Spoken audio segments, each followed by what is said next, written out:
जय श्री राम। छींक माता की कहानी। एक सेठ था, शाम ढले बाद कहीं चलता नहीं था। जहाँ होता वहीं रात बिताता था। एक बार वह व्यापार करके अपने नगर की ओर जा रहा था। रास्ते में शाम हो गई तो उसने वहीं ठहरने का निश्चय किया और धोरिया धनी की शरण लेकर धोरे पे ठहर गया। जब उसने धोरिया धनी की शरण ली तो वहाँ पे एक नाग देवता थे। उन्होंने सोचा, इसने अपने धोरे की शरण ली है, अपने को इसकी रक्षा करनी चाहिए। और पूरी रात दूसरे सांप, बिच्छू और गोइडों से उसकी रक्षा की।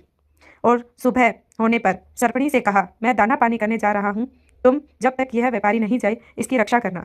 सरपणी बोली, मेरे चारों तरफ तुम लक्ष्मण रेखा खींच कर जाओ, मुझे दूसरे मर्दों के साथ हंसी मजाक करना पसंद नहीं है।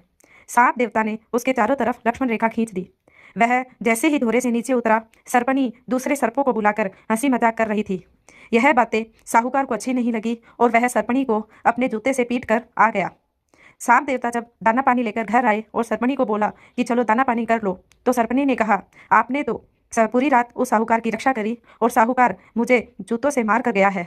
तुम उसे डस कर आओ तो मैं दाना पानी करूंगी, नहीं तो नहीं करूंगी।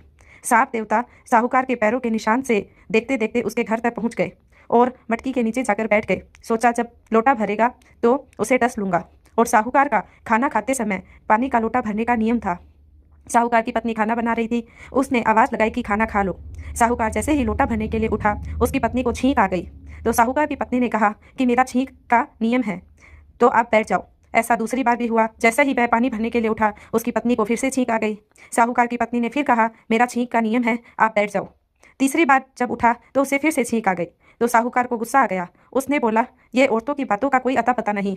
एक सर्प देवता जो लाख टके के, उन्होंने पूरी रात मेरी उस धोरे पे रक्षा करी और सरपणी के मैं इतने नाटक देख कर आया हूँ। मुझे तो गुस्सा आया और मैं सरपणी को जूते से पीट कर आया। अगर कहीं सांप देवता मुझे सुन रहे हो तो सुन लो, डसना हो तो भले ही डस ले।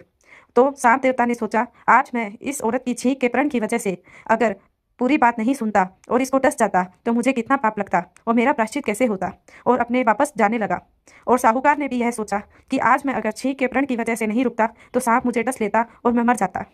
इस तरह औरत की बात आधी सुननी चाहिए, आधी नहीं सुननी चाहिए। और छींक का प्रण रखना हो तो पूरा रखना चाहिए, नहीं तो नहीं रखना चाहिए। जिस तरह छींक माता ने उस साहूकार की जान बचाई, वैसे सबकी जान बचाना। अधूरी की पूरी करना, पूरी हो तो परवान करना।